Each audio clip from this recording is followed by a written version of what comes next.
This is critical work to extinguish an Alberta wildfire.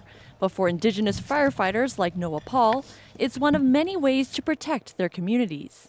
Knowing the land, especially for the communities that are around it, like First Nations communities, they can, tell elders if there's still resources out there like medicine, cultural use areas, hunting grounds especially.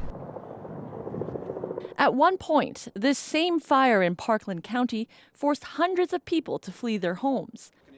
The threat now less severe and residents can return, but numerous crews remain on the front lines, including firefighters from nearby bands, digging up hotspots and flooding them with water. Hotspots we will be working on is this cluster. This veteran firefighter, originally from Fort McMurray First Nation, says Indigenous fire crews rely on their traditional knowledge. The guys have a better sense of how to go about containing the fire, I think.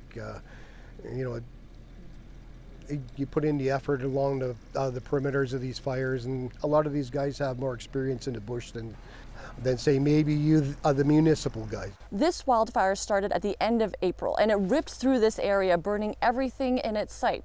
And while it may not look it, this fire is still burning underground, sometimes up to 3 meters deep. Alberta's Indigenous communities have been hit hard during the wildfires, both in terms of damage and displacement. For Blaine Potts from Alexis First Nation, this type of work is personal. It does kind of break my heart knowing that a whole bunch of wildlife is getting burnt up and people are losing their homes, their hunting cabins. That same sentiment spurred Paul to help out.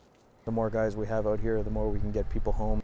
Julia Wong, CBC News, near Entwistle, Alberta.